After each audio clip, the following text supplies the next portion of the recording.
अर्जंटमध्ये शिवना पडला बेलासाठी हा पट्टा का ब चला सांगते. तर हे भाऊ आमची बेला आणि बेलाच्या पायाला जखम व्हायले आणि थोडंसं इन्फेक्शन पण व्हायले. त्याच्यासाठी तिला नेणं होतं दवाखान्यात. पण बेला काही लहानपणापासून आमच्या जोई नाहीये म्हणून तिला काही शिस्त लावताच आली नाही. तर बिना पट्ट्याची ते तर नुसती तडतड करते. म्हणून घरच्या घरी एक मोठी लेस काढली आणि त्याचा पट्टा शिवणा लावला. आता तुम्ही म्हणसान की काय लोक आहे भाऊ एक पट्टा बी विकत घेऊ शकता नाही का. तर घेतला होता 250 रुपयाचा.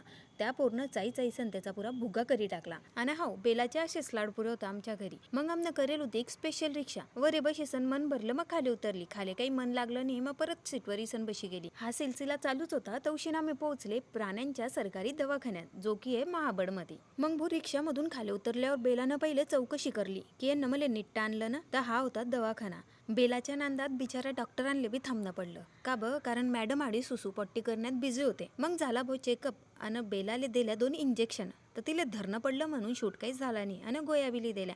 म्हटलं चाल बेला वजन करू. तर तडी बी थांबायला तयार नाही होती अपोर. नुसती इकडे तिकडे फिरत होती जायचं रिक्षामध्ये बशी गेली की चला आता मला घरी गी चाला. एक्साइटमेंट पा बेलाची कशी राजकुमारी दिशी राहिली आहे. चला मग आता नजर बी नका लावू. मग पोहोचले भाऊ आम्ही घरी. आता काही बेलाकडावर आली नाही कारण घराचा रस्ता तिला माहिती होता म्हणून तुरु तुरु पयत घरी पोहोचली. मग भाऊ तिले देण्या होत्या गोया. तर आम्हाला जराशी फिल्डिंग लावणी पडली. टमाटे तिला गैर आवडता म्हणून टमाट्यामध्ये घालीसन तिला गोई दिली आणि तिनं ते खाई बी घेतला. उल्लू बनाया बडा मुझे. चला मग tata see you bye bye. चॅनलला फॉलो करा.